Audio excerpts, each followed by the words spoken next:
Welcome to the Mischief. I'm Vallen. I'm Kashcah. And today we're covering Witchery's The Crystal Ball. Alright, first you'll have to know how to make a crystal ball. With your... So, Vallen, how do we make a crystal ball? Well, first you get your Witchcraft Circle Magic book, open it up to page 64, and on here you'll see an 11 by 11 white chalk circle with a quartz sphere, gold ingot, and happenstance oil, plus an ultra power of 2000, will allow you to make one. So, which happenstance oil, for those that are curious, is made with redstone soup, potion of night vision, eye of ender, mandrake root, spider eye, and a golden carrot in a kettle. Yes. In other words, it's a giant pain in the neck. Yeah, it's a little bit more difficult of a recipe, but once you have one, then you can use it over and over again. So at least you got that going for you. Now, you just press the button, and it says unknown write. So this is fantastic. It says perform at night, so let's fix that. Hey, look, it's nighttime, and it's working. Oh, oh, And da da da da da da. crystal ball. All right, now I already have one over there, so I'm going to give this one to you. There you go. You've been Presents for me. You've been gifted a crystal ball. So over here at our Fortunes for Hire hut, we have the crystal ball set up, all nice and pretty. Isn't it great? All right. That's lovely. I feel like you need a specific outfit for this, but we'll forgo that this time. You're right. Just saying. I should put something on. Hold on. Come in. Come closer. All right, so here I have placed a crystal ball. As you can see, it's transparent to a point. I mean, you can see there is a little bit of glitchiness going on with that candelabra behind Kashcah there, but this one seems fine. It's just a little glitchy, but it's nothing big. But you can use this to see multiple things as well as the future, present and future. So let's start off with a bound waystone. Now this one here is bound to a specific location. I bound it outside to a spot that we're about to see. So take this and you right click on the crystal ball with it. And you can actually see as if you're floating high up above it, that location. And this doesn't cost you anything. It's free to do this, and you can see an expanded view. And once you expire it, well, you can just let go of the button. It's just a right click, so I just let go, and you can see it. It's just really cool. You can't really scroll around or look around or anything. It's just this one view of it popping up. Really cool. I do like that quite a bit. It's pretty neat. So if you want to see what's going on back at your base while someone's sneaking around, you've got that. But it does not work interdimensionally. You see this one here says overworld. This one here says nether. I can try the nether. It does not work. So you can only see within your own dimension. So there are limits to your fortune telling ability. But on top of that, we have these here. Your tag lock kits. One for Kashcah, one for Vallen. So if I put and click on myself, it will do the same thing but above where I'm at, which is kind of cool. So you can see Kashcah running around over there, running far away up on top of the screen. I'm afraid. But then if I use Kashka's, I can look through her eyes. Now my toolbar, Run away! my toolbar stays at the bottom there, and go visit the blacksmith.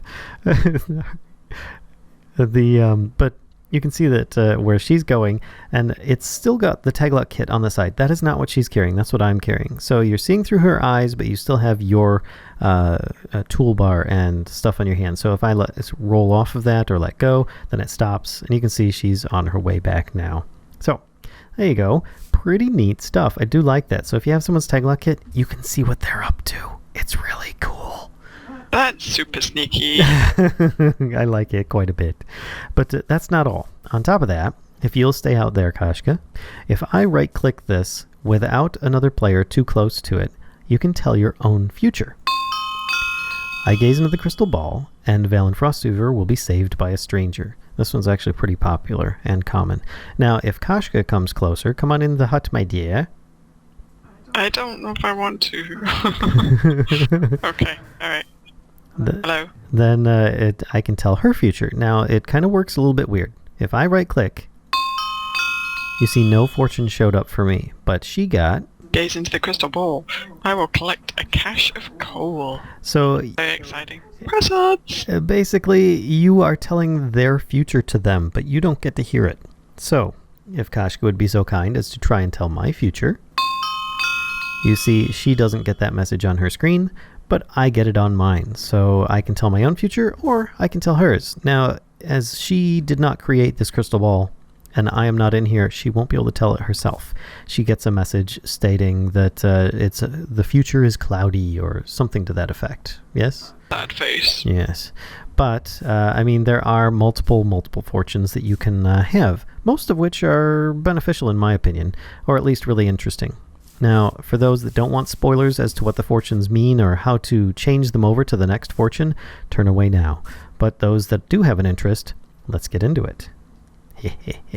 So, we are starting off with Get Wet. With this here, when it says, Vallen Frostweaver will get wet, it's probably the most bland and boring fortune there is. That just means that you're going to be submerged in water. At least once, maybe twice or 3 times. But if you stand in 1 block high water, I was not able to get this fortune to rotate to the next one. I had to stand in 2 blocks of water. At least once, and that was good enough. But then, moving on, as you saw earlier, Saved by a Stranger. Now I'm going to grab one of these, change back into survival mode, and I'm going to drop a spider on the ground. Then I'm going to hit him. So he attacks me. Come here. There we go. And it instantly will spawn some kind of creature. Ow! That will... What is that spider doing to that owl? That's not right. Oh no! He won! Oh no! Oh, for that you must die. So as you can see though, it will spawn some kind of creature. Usually it's a wolf. In that case, it was an owl. A very sad owl. But the owl will disappear immediately after, so you can't exactly tame it or anything. But the wolves may stay nearby, so you could possibly use that to your advantage if you like. Now, I believe yours was collect a cache of coal. It was. Then in that case, collecting a cache of coal, as you mine through coal, eventually 1 or as many as 3, maybe even 4 or 5 blocks of coal will end up spawning a lot of coal. It will, instead of giving you just like 1 to 3 pieces of coal or something like that, it will give you like about 10 or 15. It's pretty ridiculous. And the same thing happens with Inundated with Iron. You'll end up getting the same sudden spawn of materials. Now, it may take some time to do it. I've actually had it... I try it? Yeah, have at it. Here, actually use this. It'll be a little quicker. Or don't. I'll just pick that back up then. But I've had it happen where it's been like a few pieces of coal and it worked. And then I've had it where I've mined through like 60 pieces of coal and it finally worked then. And you end up needing to... need to just keep going and mining more and more. And it sometimes will happen where you have to mine a lot of them. Yeah. As I said. Well, you have fun. Same thing with mining coal for a while. Yes. But there's at least 1 or 2 more, one of which is Stumble and Fall. That means that you are going to take some kind of fall damage, sometimes once, sometimes up to 3 times before it goes to the next fortune.